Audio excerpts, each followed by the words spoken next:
Welcome to Teaching Photoshop. I'm your host, Ms. Z. This series is designed for any educator who has found themselves in the terrifying situation of teaching the Adobe Creative Cloud, but has little to no experience in Adobe products. You want me to teach what?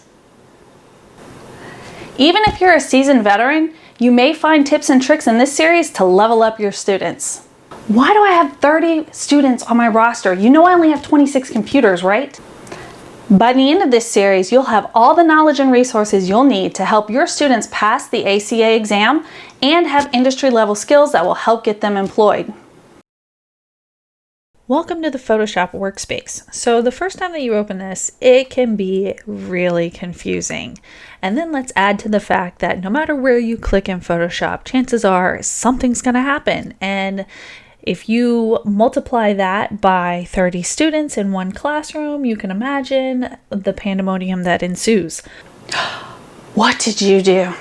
This setup in Photoshop 2020 is known as the Essentials Workspace. So if you notice, I went up to the menu at the top that said Window and then dropped down to Workspace, and it sets to Essentials default. Now what this is Photoshop's idea of what it thinks you need when you first open up Photoshop.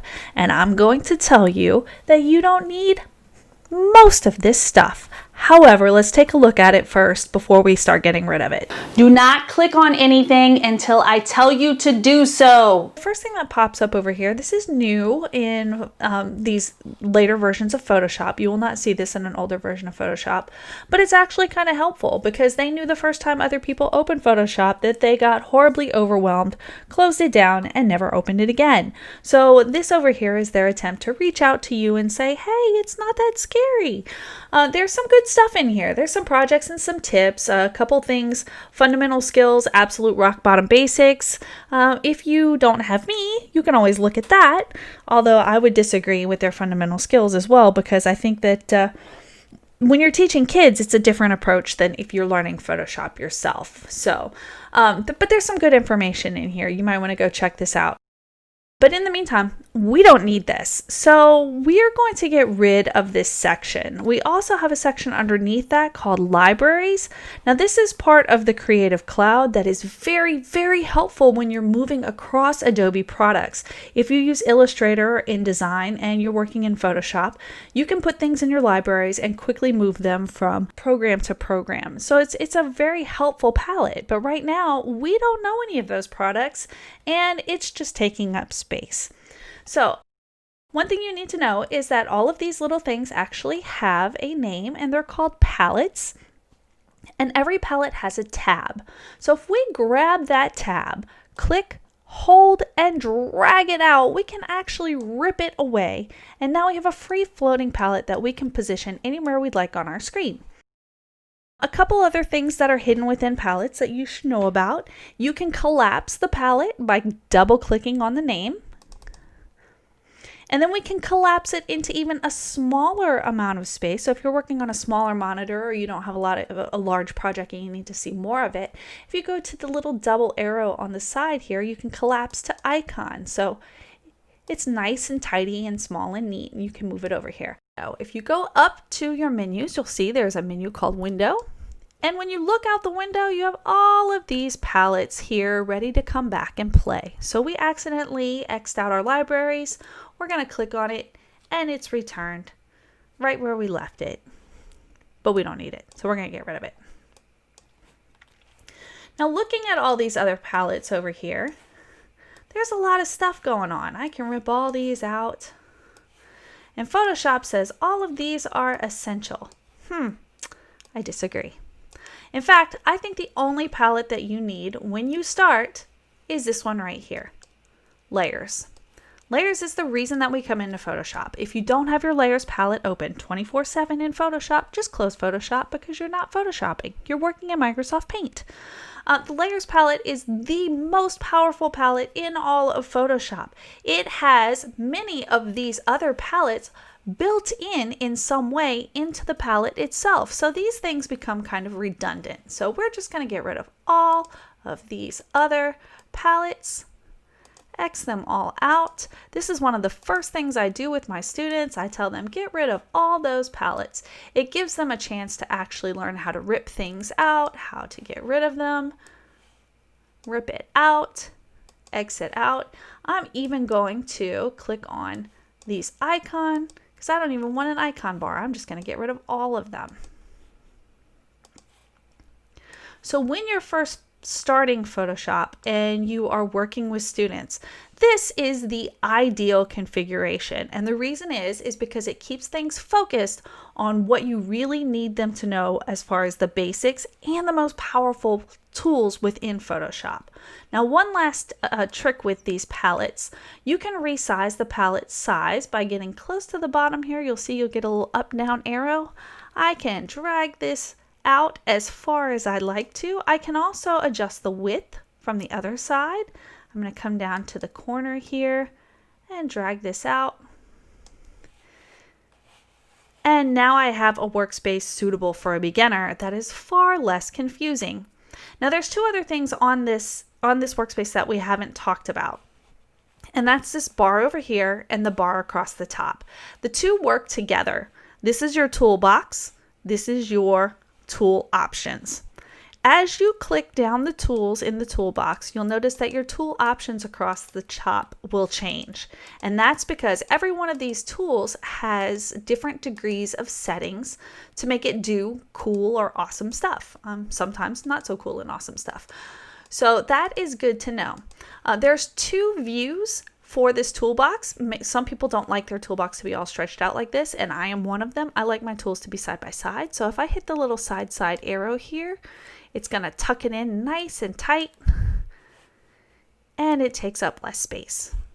That's just a matter of preference. This other bar across the top is also movable, and as soon as you pull it away from the top, you notice it will get a lot shorter. Sometimes you won't be able to see all your tool options. That's okay, because as soon as you click on it, the tool options will return. No big deal. Don't worry about it. But one thing you do need to worry about is this. What did you do? Where did your toolbox go? You threw it out the window. Head back up to the window. And if you notice here, it doesn't say anything about a toolbox. But at the bottom, there's a line, and there are 3 separate palettes. And that's because these 3 palettes are so important. You never want to be without them. You want to always see these 3 palettes. That would be your toolbar, your tool options, and then the last one is called application frame, and that is this gray workspace behind Photoshop. So if I turn that off, you see, oh my gosh, I can see all the stuff going on underneath. That's not what I want. So I'm going to go turn that application frame back on. Those 3, you're probably always going to want on. They're so important, they have their own section. So that's how you rearrange your workspace.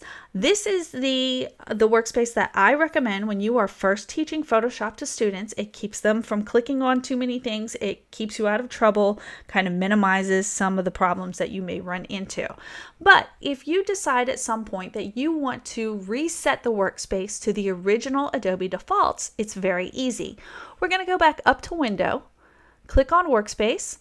And if I click on Essentials, it's just going to set up what I've just set up because Photoshop remembers, oh, this is what you think Essential is. As a matter of fact, Adobe, I do. However, you have a different idea. So I can slide down here to where it says Reset Essentials.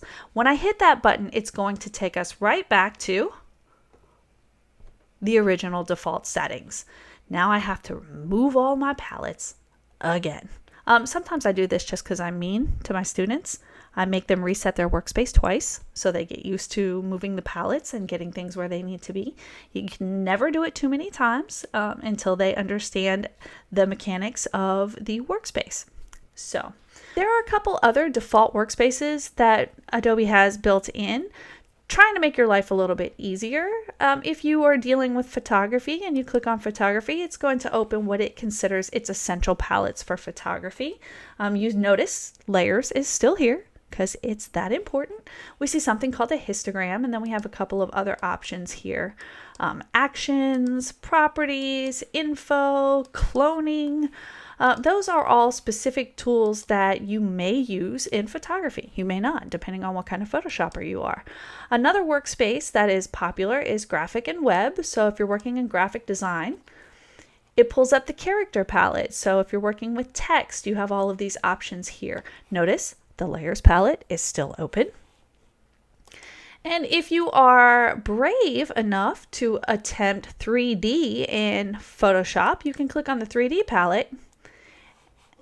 And I've been working in 3D, so I need to reset that palette so you can see what their essentials are. Here we go. And notice 3D is here, but so is layers, because it's that important. So it's up to you what kind of workspace you want to run. Although, again, as I said, if you're teaching Photoshop and you want to minimize student disruptions or confusion, just get rid of everything except this layers palette. It will make your life a lot easier. So that's your Photoshop workspace. It's not the most exciting part of Photoshop, but it is the solid foundation that your kids need to be comfortable with before they get started. If they know where to find things, it's a whole lot less frustrating and sets the tone for the lessons ahead. Thanks so much for watching.